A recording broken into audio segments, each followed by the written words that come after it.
आपका आध्यात्मिक दोस्त आचार्य मोहित और वेदसार संसार में आपका स्वागत करता हूं। दोस्तों, इस वीडियो में हम वर्तमान में होने वाले राहु ग्रह के गोचर के ऊपर बात करेंगे। यह गोचर वृश्चिक राशि वाले जातक को किस प्रकार का फल देने वाला है, इसके ऊपर हम विस्तार से चर्चा करेंगे। इस वीडियो में हम ज्योतिष शास्त्र के कई बहुमूल्य प्रिंसिपल्स को लेंगे, जिसके आधार पर हम फलादेश को करेंगे। जैसे कि वृश्चिक राशि वाले जातक के लिए राहु ग्रह आपके सप्तम भाव में गोचर कर रहे हैं और केतु ग्रह आपके प्रथम भाव में गोचर कर रहे हैं, तो इसका क्या फल आपको प्राप्त होगा एग्जैक्टली इसके ऊपर हम बात करेंगे। साथ ही किसी भाव से जब राहु ग्रह तीसरे, छठे, 10वें और 11वें भाव में होते हैं तो उसका शुभ फल प्रदान करते हैं, और किसी भाव से यदि राहु ग्रह अष्टम और द्वादश में हो तो उस भाव से संबंधित अशुभ फल को क्रिएट करते हैं, चाहे वह कितने भी उच्च के हों, किसी भी स्थिति में हो। उसी प्रकार राहु ग्रह की 3 दृष्टि मानी गई है, पंचम, सप्तम और नवम। इस दृष्टि का क्या फल बन रहा है, इस विषय पे आज हम बहुत ही विस्तार से चर्चा करेंगे। तो दोस्तों, वीडियो स्टार्ट करते करते आप सभी से अनुरोध है, यदि आप हमारे चैनल में न्यू हैं तो कृपया हमारे चैनल को सब्सक्राइब करें और हमारे इस वीडियो को ज़्यादा से ज़्यादा लाइक करें, शेयर करें, तथा आपसे यह भी अनुरोध है कृपया हमारे प्लेलिस्ट को अवश्य एक बार चेकआउट करें। आइए वीडियो स्टार्ट करें।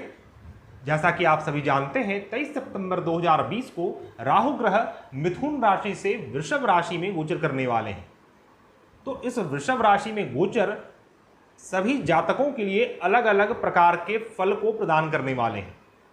तो आज का हमारा विषय विशेष तौर पे वृश्चिक राशि वाले जातक का है। वृश्चिक राशि का अर्थ है आपको लग्न की राशि तथा चंद्र की राशि, दोनों ही राशि के आधार पर इसे देखना है। यदि आपके लग्न स्थान में अर्थात फर्स्ट हाउस में 8 नंबर है तो आपका वृश्चिक लग्न हो गया। उसी प्रकार यदि आपकी कुंडली में चंद्रमा किसी भी भाव में स्थित हो, पर जिस भाव में स्थित है उस भाव में 8 नंबर है या फिर वृश्चिक राशि है, तो आपकी चंद्र की राशि वृश्चिक राशि हुई।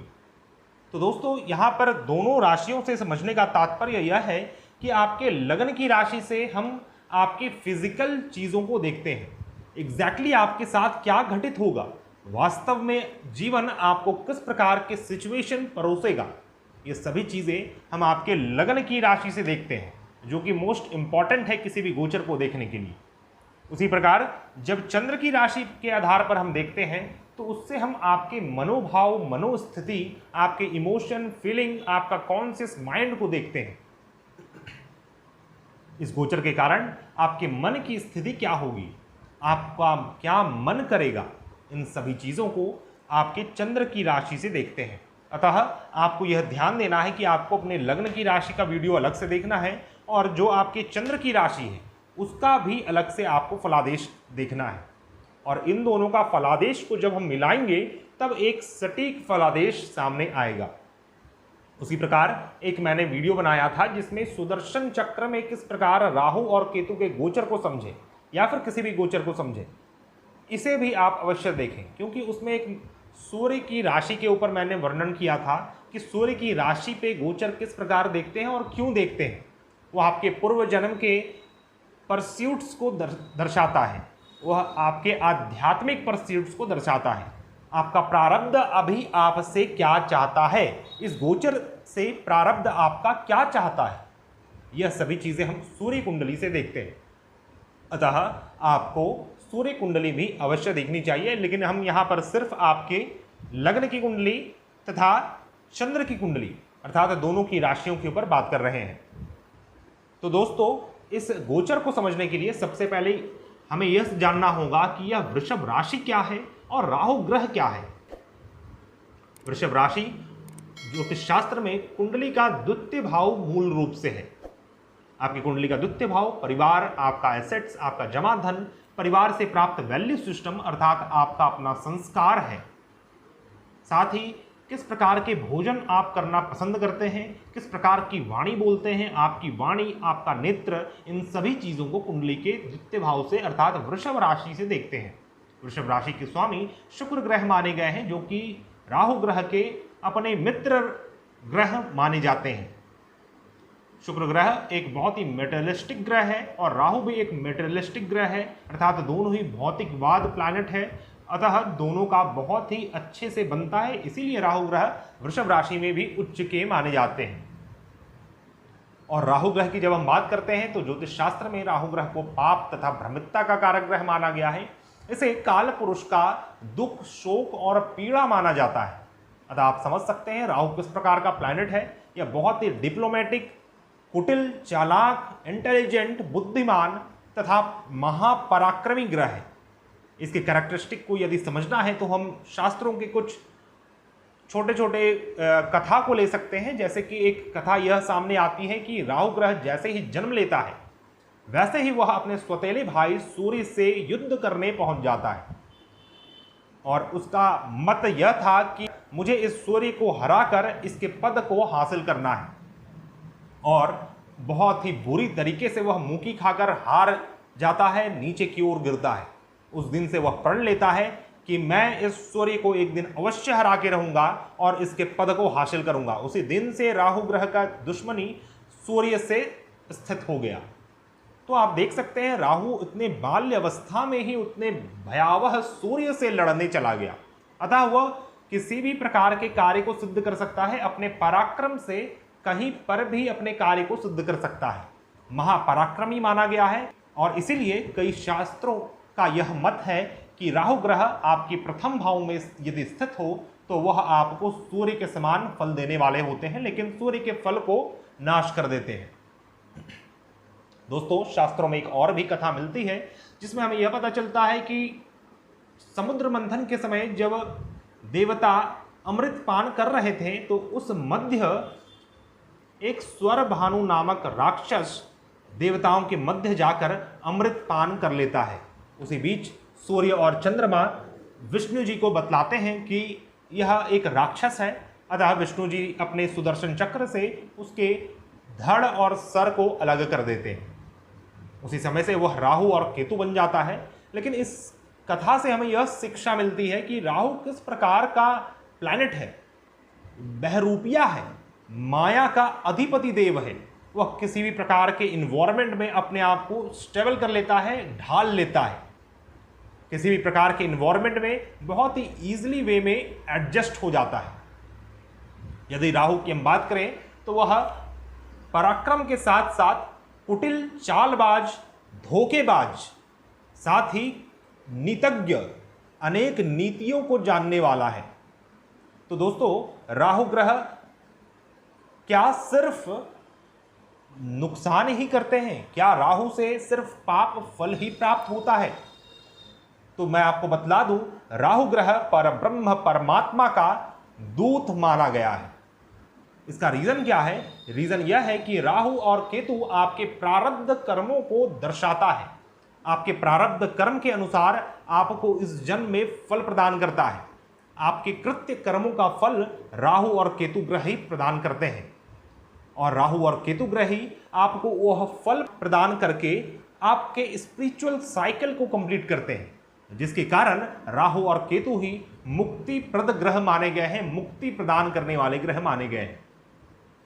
पूरे विश्व में जितने भी उच्च कोटि के व्यक्ति हैं, जो फेमस पर्सनालिटी हैं या फिर किसी भी फील्ड में बहुत ही उन्नत कार्य को उन्होंने किया है, तो उनके ऊपर राहु और केतु का ही प्रभाव होता है। बिना राहु केतु के प्रभाव के कोई भी व्यक्ति सक्सेस के शिखर तक नहीं पहुंच सकता।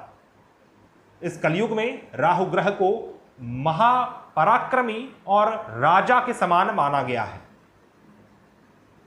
दोस्तों, राहु और केतु के ऊपर यदि डिस्कस किया जाए तो 1, 2, 3 वीडियो भी कम पड़ेगा। अतः हम अपने मूल विषय पे आते हुए यह जानते हैं कि वृश्चिक राशि वाले जातक को यह राहु और केतु का गोचर किस प्रकार का परिणाम देगा।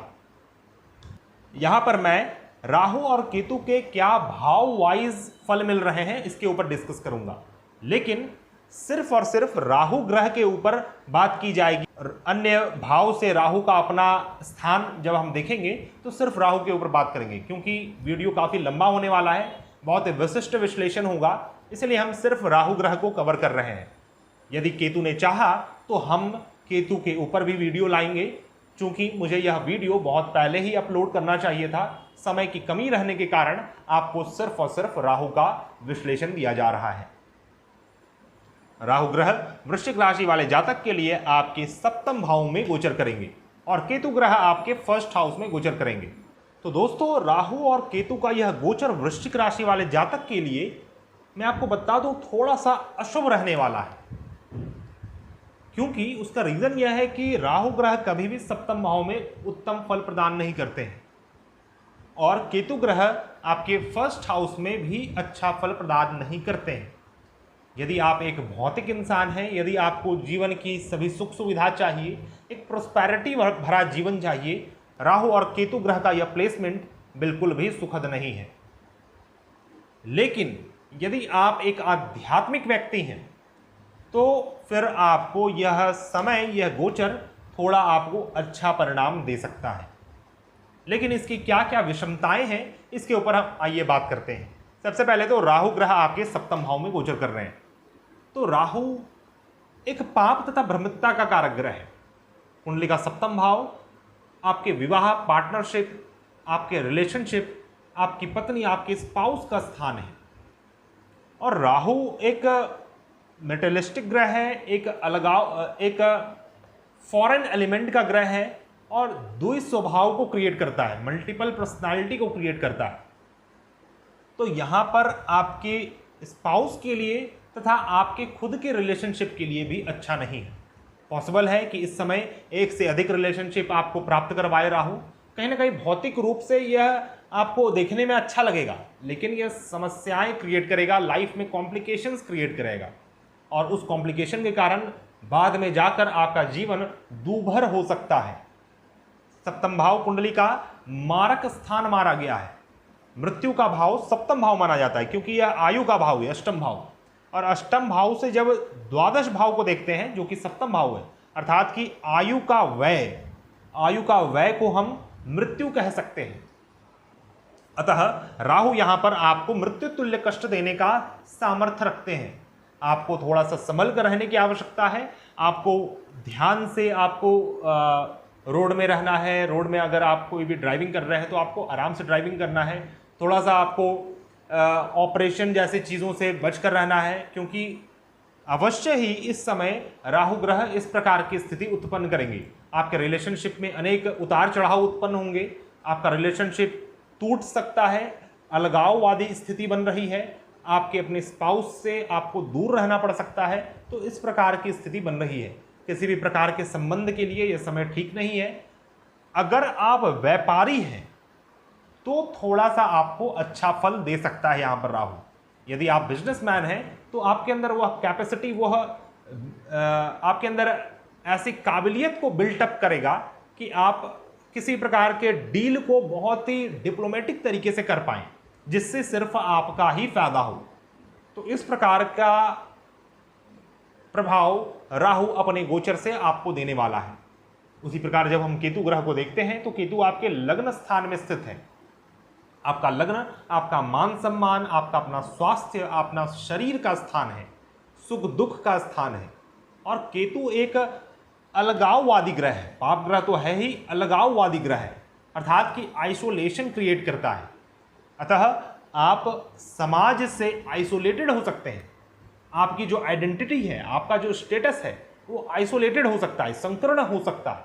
इस कारण आप अनसोशल हो सकते हैं। सोसाइटी में आप नहीं घुलेंगे मिलेंगे लोगों से। आपका उठना बैठना कम हो जाएगा लोगों से। आपको लोग नहीं पहचानने लगेंगे। आपकी आइडेंटिटी को एबॉलिश कर देगा, गायब कर देगा।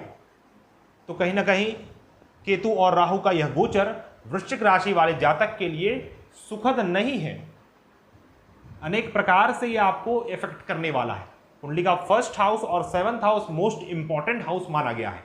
फर्स्ट हाउस आप खुद हैं और सेवंथ हाउस आपके सामने वाले व्यक्ति हैं।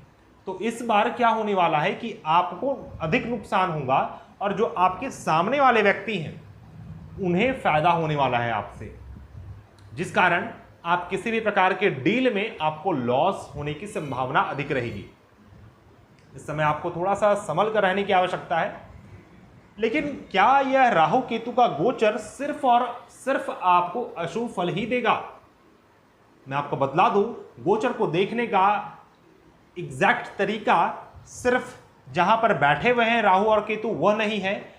शास्त्रों के कई अन्य प्रिंसिपल्स को भी देखना होता है, उसके आधार पर भी जब हम देखते हैं तब रियल सिनारियो सामने आता है।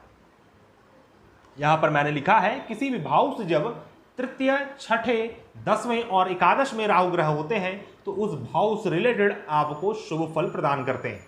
आइए देखते हैं आपकी कुंडली में राहु ग्रह किन किन भावों का शुभ फल प्रदान करेंगे।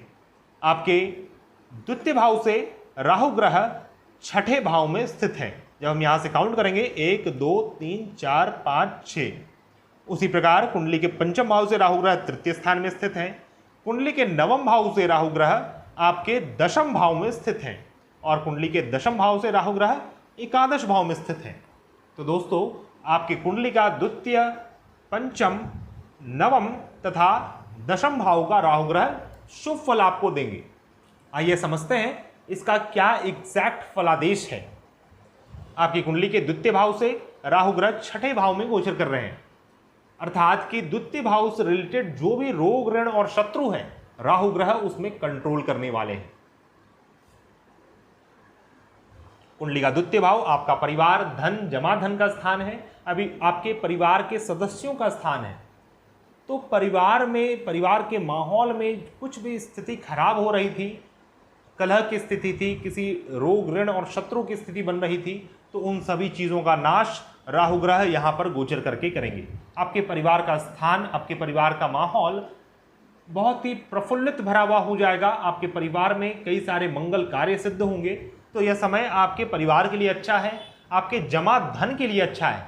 यदि आप धन जमा कर रहे थे, आपको धन जमा करने में परेशानी आ रही थी, किसी प्रकार के एसेट्स को आप जमा करना चाहते थे और उस एसेट्स को जमा करने में अनेक परेशानी आपको आ रही थी, तो राहु ग्रह उन सभी परेशानी को सॉल्व करने वाले हैं, रोकने वाले हैं। आपका एक एफर्ट आपके सभी प्रकार के परेशानियों को सेकंड हाउस से रिलेटेड समाप्त करने वाला है। उसी प्रकार कुंडली के पंचम भाव से राहु ग्रह तीसरे स्थान में स्थित है। तो पंचम भाव से रिलेटेड आप एफर्ट करेंगे और आपको अच्छे फल प्राप्त होंगे। पंचम भाव से रिलेटेड आपको अच्छे फल प्राप्त होंगे तथा पंचम भाव से रिलेटेड जो भी डिजायर्स है वो सभी फुलफिल होंगे। पंचम भाव क्या है आइए जानते हैं। पंचम भाव आपका शिक्षा का स्थान है, विद्यार्जन का स्थान है, आपके अपने लव रोमांस का स्थान है, ईश्वर के प्रति भक्ति भावना, विश्वास तथा पूजा पाठ, कर्म कांड, इन सभी चीज़ों को कुंडली के पंचम भाव से देखते हैं। कुंडली का पंचम भाव संतान से भी देखा जाता है, साथ ही किसी भी प्रकार के स्पेकुलेशन बिजनेस, चाहे वो लॉटरी हो, सट्टा हो, इस प्रकार की चीज़ें, शेयर मार्केट हो, इन सभी चीज़ों को पंचम भाव से देखते हैं। तो जो भी आपका एज ग्रुप है उस अनुसार राहु ग्रह आपको फल देने वाले हैं। मान लीजिए आप एक विद्यार्थी हैं, आप एक स्टूडेंट हैं, तो आपके स्टडीज में आपको अच्छा फल प्रदान करेंगे। आपके अंडर ग्रेजुएशन में आपको अच्छा फल प्रदान करेंगे, क्योंकि राहु ग्रह यहाँ से तीसरे भाव में स्थित है। तो इसके प्रति आप एफर्ट डालेंगे, मेनली आप इसके प्रति एफर्ट डालेंगे। और यदि आपको कुछ बड़ा डिज़ायर है कि आपको कुछ अच्छा पढ़ाई करना है, किसी अच्छे अंडर ग्रेजुएशन की डिग्री प्राप्त करनी है, तो वह डिज़ायर्स आपका राहु ग्रह फुलफिल करेंगे। और फिफ्थ हाउस से रिलेटेड जो भी चीज़ है उसके प्रति थोड़ा सा आपका एफर्ट आपको वह चीज़ प्राप्त करवा देगा। उसी प्रकार यदि आप संतान की अभिलाषा रखते हैं, संतान प्राप्ति के लिए सोच रहे हैं, विचार कर रहे हैं, तो यह समय आपको संतान प्राप्ति भी करवाएगा। उसी प्रकार यह भाव लव, रिलेशनशिप, इन चीज़ों के लिए भी है। कोई भी प्रकार का रोमांटिक रिलेशनशिप आप चाहते हैं तो वह डिज़ायर है और वह डिज़ायर आपका फुलफिल करेंगे राहु ग्रह इस समय आपके 7th हाउस में आकर। तो विशेष तौर पे लव, रिलेशनशिप, इन चीज़ों के लिए बहुत ही अच्छा फल देने वाले हैं राहु ग्रह। लेकिन थोड़ा सा कॉम्प्लिकेशन से आपको बचकर रहना चाहिए, क्योंकि 7th हाउस में राहु ग्रह है। कुंडली का 5th हाउस धर्म, अध्यात्म, पूजा पाठ, कर्म कांड भी है। तो पूजा पाठ, भक्ति भावना, अगर आप पूजा पाठ आपने कभी नहीं किया, आपने कोई ग्रंथ का अध्ययन नहीं किया, फिर भी अगर थोड़ा सा आप एफर्ट दिखाएं, थोड़ा सा चीज़ों को समझना चाहें, तो आपके पास वह ज्ञान आने लग जाएगा जिससे आप अग्रसर हो जाएंगे पूजा पाठ, धर्म अध्यात्म पूजा पाठ के प्रति। कुंडली के नवम भाव से राहु ग्रह दशम भाव में गोचर कर रहे हैं। इसका अर्थ है कि कुंडली के नवम भाव के प्रति आप कर्म को करेंगे, क्योंकि यहां से राहु ग्रह दशम भाव में गोचर कर रहे हैं। तो नवम भाव से रिलेटेड आप कर्म को करेंगे और आपको अच्छे फल प्राप्त होंगे। नवम भाव क्या है? नवम भाव आपका भाग्य है। भाग्य की प्राप्ति के लिए आप कर्म करेंगे। नवम भाव आपके पिता हैं, गुरु हैं। आप अपने पिता के प्रति, अपने गुरु के प्रति एक कार्मिक स्थिति को रखेंगे। आप अपने पिता गुरु के प्रति जो भी कर्म, जो भी रिस्पॉन्सिबिलिटीज होना चाहिए उसे आप फुलफिल करेंगे। आप इस भाव से रिलेटेड जो भी ड्यूटीज है उसको इस समय फुलफिल करने में सामर्थ्य होंगे।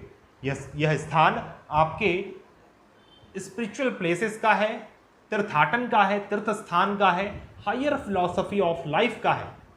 तो इन चीज़ों के प्रति आप कर्म करेंगे और वह कर्म से आपको भाग्य की प्राप्ति होगी, लॉन्ग डिस्टेंस ट्रैवल की प्राप्ति होगी।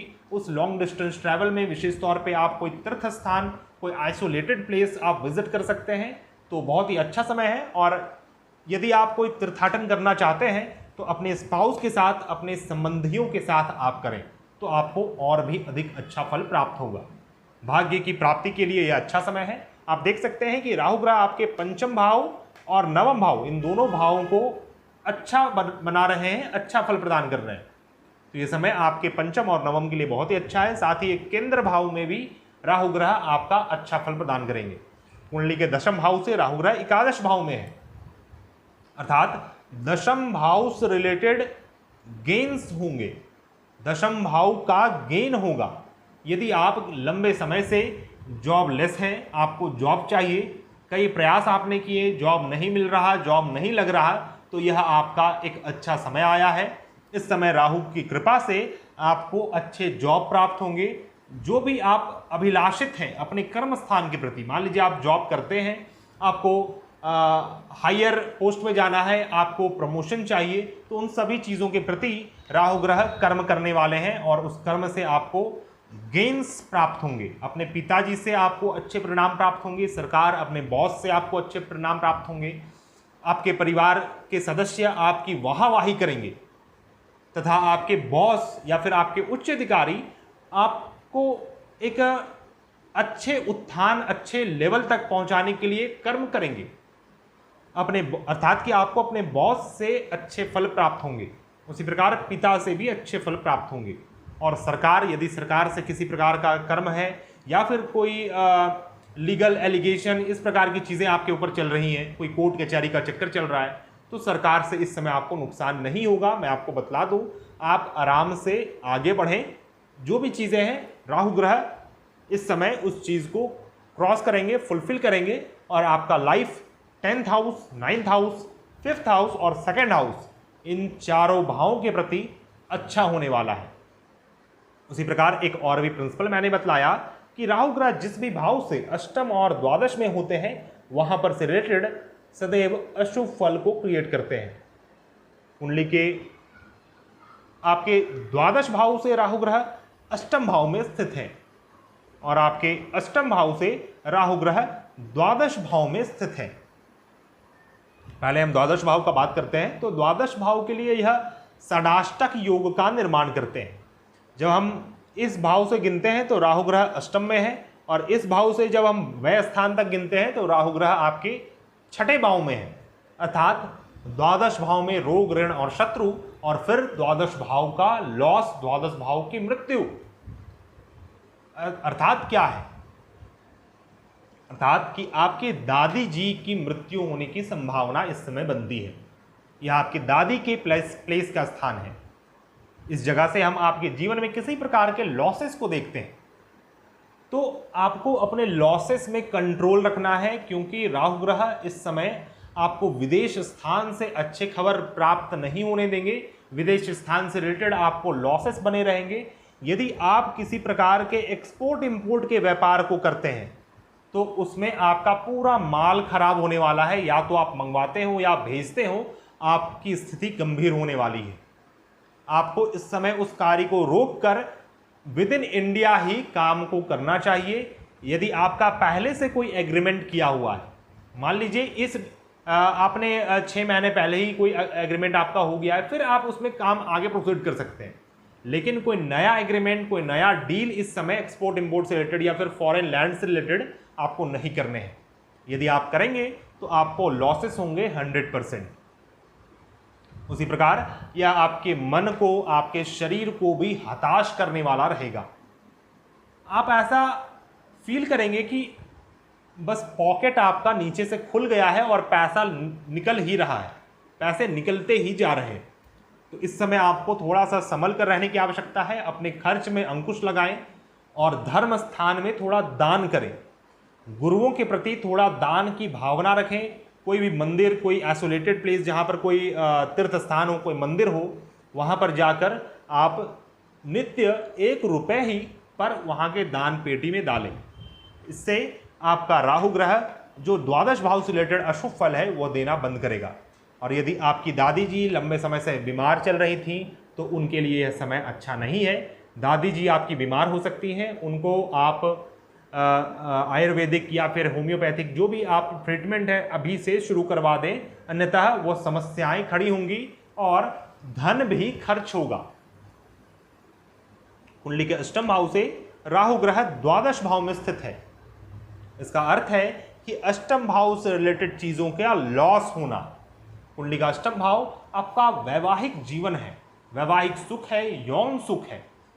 आपके विवाह से, आपकी पत्नी से जो सुख आपको प्राप्त होता है, आपके स्पाउस से जो आपको सुख प्राप्त होता है, वो सभी सुख कुंडली के 8th हाउस से देखते हैं।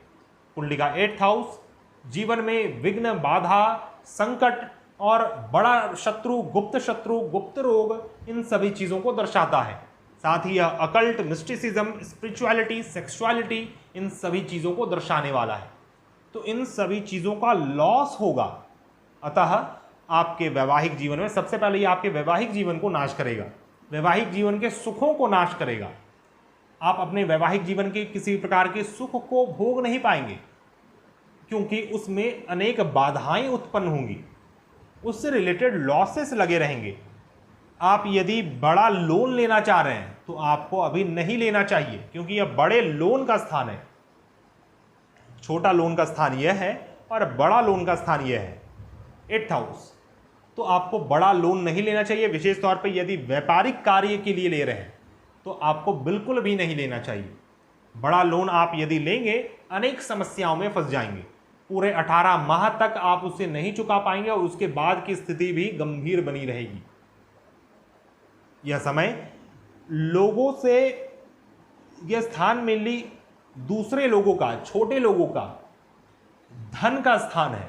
छोटे लोगों के एसेट्स से कई बार दूसरे व्यक्ति अपना फायदा निकालते हैं। आप किसी प्रकार के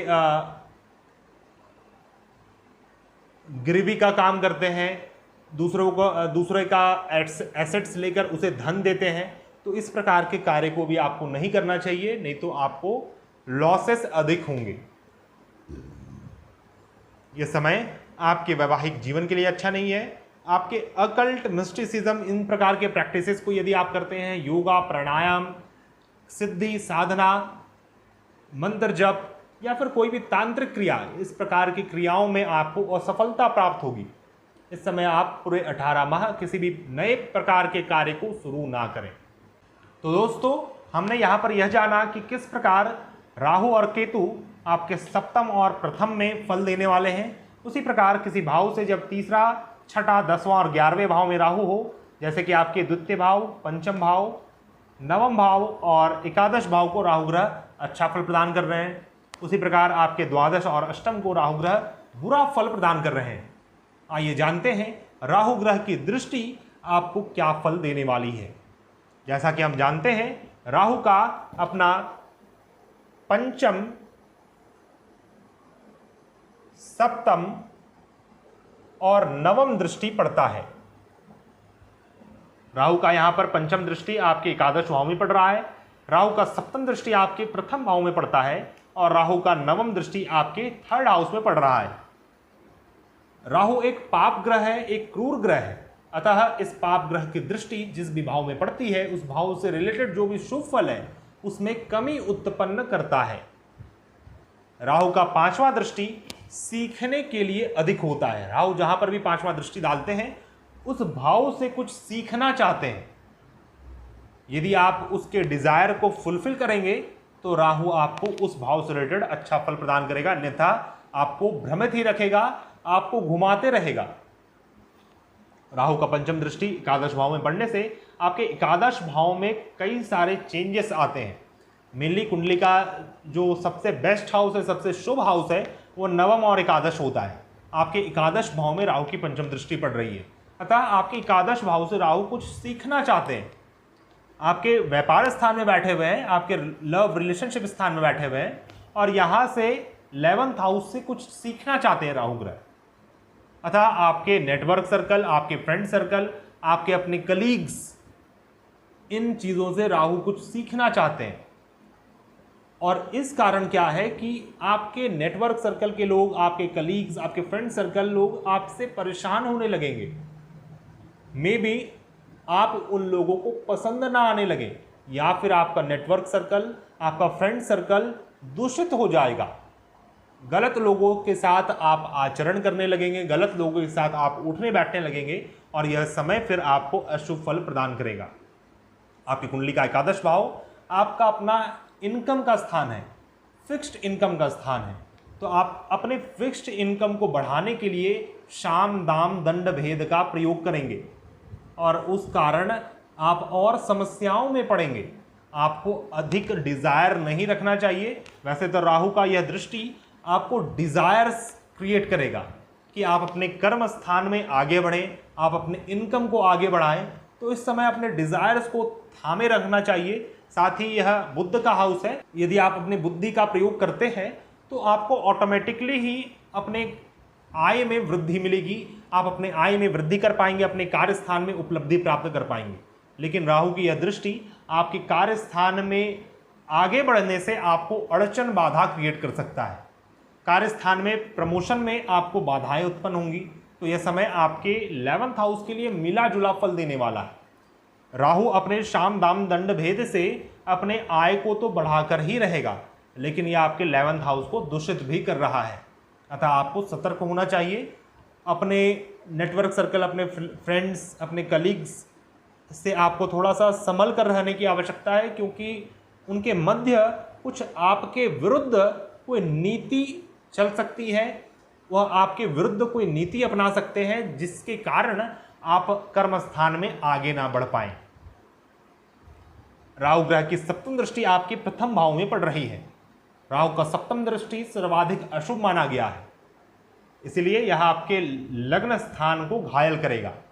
यह ऐसी स्थिति उत्पन्न करेगा कि आप अपने को लेकर चिंतित हो जाएं, क्योंकि केतु ग्रह यहाँ पूर्व से ही विद्यमान है, जो कि आपको आइसोलेट करते हैं, जो कि आपको समाज से आइसोलेट करते हैं, आपकी अपनी आइडेंटिटी नहीं बनने देते, आपको फायदा नहीं होने देंगे। और राहु की यह दृष्टि उन चीज़ों के प्राप्ति के लिए तड़पन को उत्पन्न करेगा।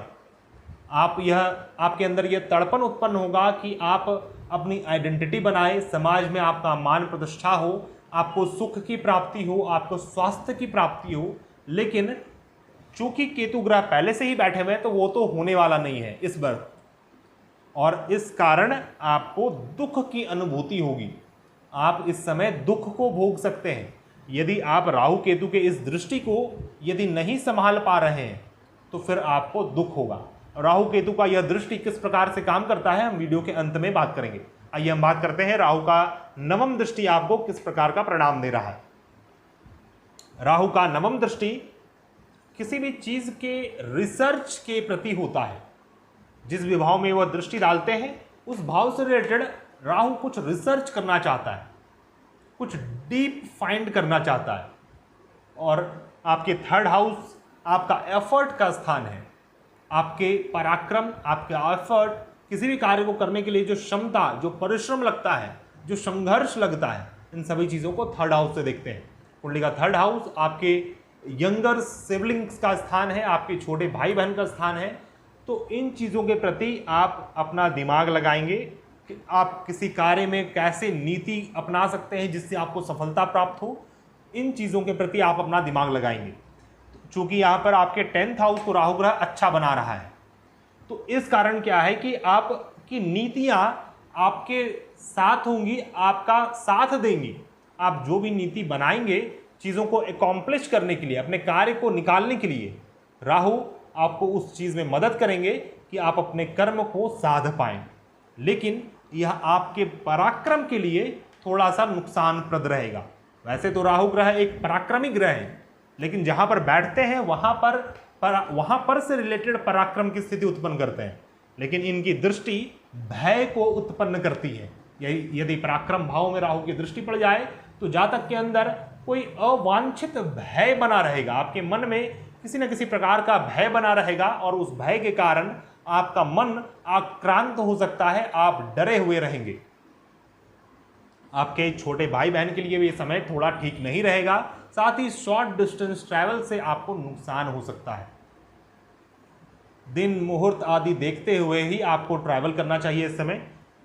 लॉन्ग डिस्टेंस ट्रैवल से आपको अच्छा फायदा होगा, लेकिन short distance travel with in the state, with in the city, यदि लंबा डिस्टेंस आपको ट्रैवल करना है तो उसमें आपको संघर्ष की स्थिति उत्पन्न होगी, आपको नुकसान होने की संभावना अधिक दिखती है। तो दोस्तों, यह था मेरा विश्लेषण कि राहु का यह गोचर वृश्चिक राशि वाले जातक के लिए किस प्रकार का फल देने वाला है। आशा करता हूं आपको मेरा यह एक्सप्लेनेशन समझ में आया होगा। अब हम बात करते हैं राहु केतु की दृष्टि क्या है और इसका क्या रहस्य है। जिस भी भाव में राहु ग्रह बैठे होते हैं, आपके लग्न कुंडली में जिस भी भाव में राहु ग्रह बैठे हैं, उस भाव से संबंधित राहु ग्रह यह कहते हैं कि तुमने अपने पूर्व जन्म में इस भाव से संबंधित किसी भी प्रकार के कर्म को, ड्यूटी को फुलफिल नहीं किया है, अतः तुम्हें इस भाव में अपने ड्यूटी को इस समय फुलफिल करना है। इस जन्म में तुम्हें मेरे ही इस भाव में कंसंट्रेट करना है और इसके प्रति जो ड्यूटीज है उसको फुलफिल करना है। उसी प्रकार केतु ग्रह जिस भी भाव में स्थित होते हैं, आपने अपने पूर्व जन्म में उस भाव से संबंधित सभी प्रकार के ड्यूटीज को, पुरुषार्थ को कर लिया है। अतः केतु यह चाहते हैं कि आप इस भाव में कंसंट्रेट ना करें, इस भाव में अपना दिमाग ना लगाएं, और यदि आप इस भाव में अपने कंसंट्रेशन को रखेंगे, इस भाव के प्रति आप कर्म को करने लगेंगे, तो केतु इस प्रकार की स्थिति उत्पन्न करेगा कि आप इस जगह से अपने ध्यान को हटा लें। उसी प्रकार राहु जहां पर स्थित है, इस भाव में यदि आप अपने कर्म को न करेंगे, इस भाव के प्रति आप अपने ड्यूटीज को फुलफिल नहीं करेंगे, तो राहु ऐसी स्थिति उत्पन्न करेगा, ऐसा सिचुएशन उत्पन्न करेगा कि आप पुनः इस भाव में ध्यान दे पाएं। और राहु केतु वक्री ग्रह है, टेढ़े प्रकार से, उल्टे तरीके से यह उस प्रकार की स्थिति उत्पन्न करता है। तो यह तो एक क्लियर बात हुआ कि राहु क्या चाहता है, केतु क्या चाहता है। अब डिस्टरबेंस कहां पे क्रिएट होता है, प्रॉब्लम कहां पे क्रिएट होता है। राहु का सप्तम दृष्टि केतु के ऊपर पड़ता है और केतु का सप्तम दृष्टि राहु के ऊपर पड़ता है। राहु और केतु बिल्कुल अपोजिट ग्रह है, ग्रह एक ही है लेकिन दोनों पोल्स अलग अलग है, नॉर्थ पोल और साउथ पोल। तो राहु जो चाहता है वही चीज अपने सप्तम दृष्टि से भी चाहता है, और वह फुलफिल हो नहीं पाएगा क्योंकि केतु वहां पर बैठे हुए हैं, जस्ट उसके अपोजिट।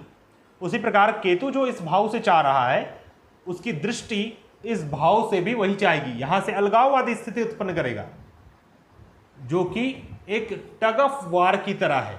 दोनों अलग अलग चार्जेस सेम अपोजिट एक दूसरे को देख रहे हैं, और जिसके कारण एक टग ऑफ वार की स्थिति उत्पन्न हो रही है, एक असमंजस की स्थिति उत्पन्न हो रही है। और इसी दृष्टि को, इसी टग ऑफ वार को व्यक्ति अपने जीवन में संभाल नहीं पाता है। यहां पर जब हम देखते हैं तो राहु यह चाहते हैं कि आप अपने सप्तम भाव में कंसंट्रेट करें, आप अपने सप्तम भाव में ध्यान दें, अपने रिलेशनशिप, अपने स्पाउस, अपने पार्टनर, अपने विवाह, अपना वैवाहिक जीवन, अपने व्यापार में आप अपना ध्यान दें, तथा अपने ऊपर कम ध्यान दें, क्योंकि केतु ग्रह यह चाहते हैं यहां पर बैठ के। लेकिन राहु की यह दृष्टि जब फर्स्ट हाउस में पड़ेगी तो जातक अपने ऊपर ध्यान देने लग जाएगा, और इस कारण केतु वहां से आपको डिस्प्लेस करेगा। केतु ऐसी स्थिति उत्पन्न करेगा कि आप अपनी पत्नी के ऊपर ध्यान देने लग जाएं, मे भी आपकी पत्नी का तबीयत खराब हो जाए, आपके स्पाउस को इस संकट में फंस जाए, और जिस कारण आपको अपने ऊपर से कंसंट्रेशन हटा के आपको अपनी पत्नी के ऊपर, अपने स्पाउस के ऊपर ध्यान देना होगा, अपने व्यापार के ऊपर ध्यान देना होगा। और वाइस वर्सा इसी प्रकार की स्थिति केतु ग्रह भी उत्पन्न करता है। तो दोस्तों यही कारण है कि मुख्यतः हर एक व्यक्ति राहु केतु से पीड़ित ही रहता है, इसके फल को समझ नहीं पाता तथा इसके दृष्टि को सेग्रीगेट नहीं कर पाता। और यही चाहिए, राहु केतु किसी भी भाव में हो, किसी भी राशि में हो, उससे फर्क नहीं पड़ता, क्योंकि यह तो आज के विद्वानों का मत है कि राहु के यह उच्च की राशि है, यह नीच की राशि है, लेकिन रियलिटी में राहु हर एक राशि में उच्च का फल दे सकता है। केतु ग्रह भी हर एक राशि में उच्च का फल दे सकता है, उसी प्रकार हर एक राशि में भी नीच का फल दे सकता है, क्योंकि राहु केतु के अंदर यह क्वालिटी है कि वह सातों के सातों प्लैनेट की क्वालिटीज को अपने अंदर एक साथ विद्यमान रखता है। और यही कारण है कि राहु केतु ग्रह मुक्ति का कारक ग्रह माना गया है। और राहु केतु का जो ट्रांजिट है उसको समझना इसलिए भी आवश्यक है क्योंकि जिस प्रकार चंद्रमा आपको नित्य ही हर होरा वाइज, हर घंटे वाइज आपको इफेक्ट करता है, राहु केतु भी आपको नित्य ही इफेक्ट करने वाला है। उसका रीजन क्या है? चंद्रमा को कॉन्शियसनेस कहा गया है, और चंद्रमा जिस पाथ में भ्रमण करते हैं वो नाड़ी वृत्त है, और उस नाड़ी वृत्त का जो नॉर्थ पोल है वह राहु ग्रह माना गया है और साउथ पोल केतु ग्रह माना जाता है। अतः moon is your consciousness and Rahu Ketu is the path of that consciousness. तो आप समझ सकते हैं कि राहु केतु कितना इंपॉर्टेंट ग्रह है किसी भी जातक के लिए। दोस्तों आशा करता हूं आपको मेरा यह वीडियो पसंद आया होगा। यदि आपको हमारा यह वीडियो पसंद आया है तो मैं पुनः अनुरोध करना चाहूँगा, कृपया हमारे चैनल को सब्सक्राइब करें और हमारे इस वीडियो को ज़्यादा से ज़्यादा लाइक करें, शेयर करें। और यदि आपको मेरा यह कंसेप्ट पसंद आया, मेरे वीडियो बनाने का कंसेप्ट पसंद आया, तो कृपया हमारे प्लेलिस्ट को आप अवश्य चेकआउट करें। चूँकि मैं किसी भी प्रकार का राशिफल नहीं देना चाहता था, किसी प्रकार के गोचर को नहीं समझाना चाहता था, लेकिन मुझे यह पता चला कि जब तक आप कुछ ज़्यादा बकवास ना करो YouTube में, तब तक लोग आपको नहीं देखेंगे। तो इसी चीज़ को मद्देनज़र रखते हुए मुझे गोचर के ऊपर वीडियो बनाना पड़ा, क्योंकि मेरा मुख्य एम ज्योतिष शास्त्र के प्रति यही था कि आपको वर्ल्ड की सबसे बड़ी लाइब्रेरी दी जाए जो कि वैदिक ज्योतिष शास्त्र के ऊपर कंसंट्रेटेड हो। लेकिन जब चैनल का व्यूज़ ही ना जाए, जब चैनल में सब्सक्राइबर ही ना आए, तो फिर एक डीमोटिवेशन लेवल क्रिएट होता है। और यही कारण है कि मैं यहाँ पर आपको गोचर फल बतला रहा हूँ, राशि फल बतला रहा हूँ। चलिए अच्छा है, शायद आप मेरे चैनल के वैल्यू को समझ पाएँ, और उसे समझने के लिए आपको एक बार अवश्य ही मेरा प्लेलिस्ट को देखना होगा।